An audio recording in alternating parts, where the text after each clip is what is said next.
上周北边紧靠长江，南边好好着塔湖，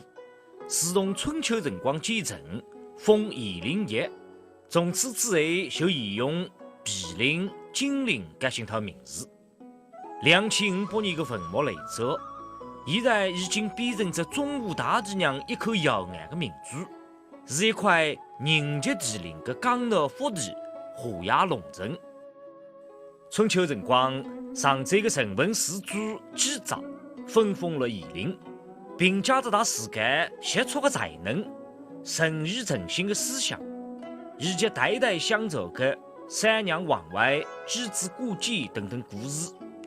姬臧已经成为俺们上周人引以为傲的道德榜样。正因为是有书，才给俺们江南福地上周带来了一份金子。小桥泪湿人家，杏花春雨江南，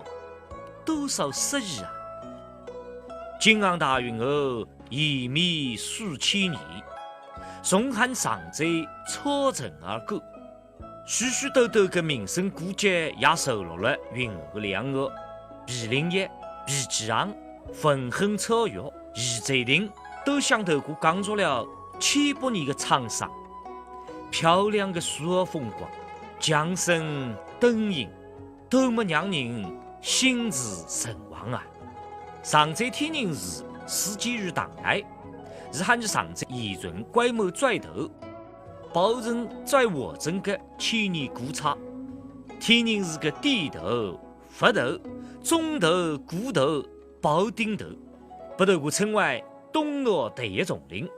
据说乾隆皇帝挖到喊天宁市地下这龙城橡胶的匾额打着盈利。天宁朝市近几年又复建着唐宋风格的天宁宝塔，现在是俺们中国佛塔之最，佛外之神分明遐迩。春秋古遗城在俺们上周的南郊，到现在呢，大约没有3000多年的历史，是目前已经发现的世界上春秋辰光唯一保存完好、三城三后的古城，可以说是sau影独特、举世无双。茅山在上周的境内是中国的道教名山，有第一福地、第8洞天的美称。位于俺们上周2个天目湖呢，被称为三穴、秀美、雅趣、苏地，是很有名的休闲度假旅游区。真是一方青山走正道，一红杏树秀江南。江南自古以来就是人间天堂，现在整个上周市60几头公园已经全部免费开放，还创造出一批创意凝聚、生态湿地这些大型的工程。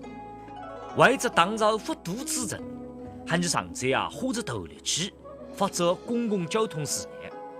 登了小国耍西建设着 BRT 快速公交，上周高架二期工程小面竣工了，成为着名副其实的环城高架、龙城通途。国家的一类开放口岸上周港现在是朝来朝往，上周飞机场也让俺们上周人的脚步离世界各国更过近个了。